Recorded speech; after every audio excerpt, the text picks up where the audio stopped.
আসসালামু আলাইকুম ভিউয়ার্স। আজ একটা টাইমার নিচ্ছে, দেখুন এখানে timer contact rating AC 220 volt 5 ampere.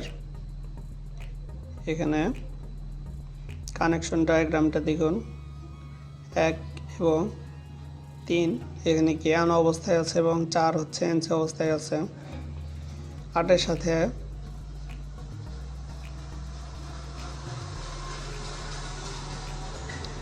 5 NC অবস্থায় আছে এবং 6 অন অবস্থায় আছে। আর আমার এখানে কয়েল হচ্ছে 2 এবং 7, এটা হচ্ছে বেজে আমার দেখুন 2 এবং 7 এখানে আমি কানেকশন করছি, এটা নিউট্রাল, এটা হচ্ছে ফেজ।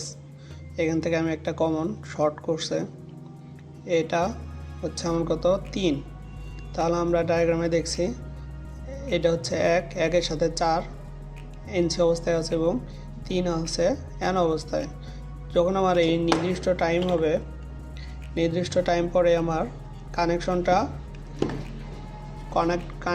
কন্ট্যাক্ট হবে 3 সাথে, তাহলে তখন আমি এটা থেকে যে রিলে বা ম্যাগনেটিক কন্ট্যাক্ট ইউজ করি না কেন সেটা তখন অন হবে।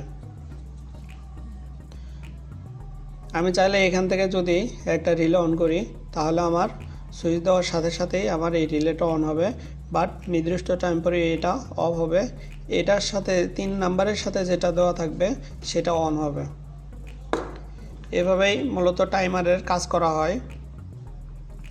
এনসির সাথে যদি সংযুক্ত করা হয় তাহলে সাথে সাথে আমার লোড অন হবে এবং এনোর সাথে যেটা দিব তাহলে আমার নির্দিষ্ট টাইম পরে সেটাও অন হবে এবং এনসির সাথে যেটা ছিল সেটা অফ হবে। সো আপনাদের যদি বুঝতে সমস্যা হয় অবশ্যই আমাদের কমেন্ট করবেন, অবশ্যই আপনাদের সলিউশন দিতে চেষ্টা করব। ধন্যবাদ, ভালো থাকবেন। আর চ্যানেলটি যদি ভালো লেগে থাকে অবশ্যই সাবস্ক্রাইব করবেন। ধন্যবাদ।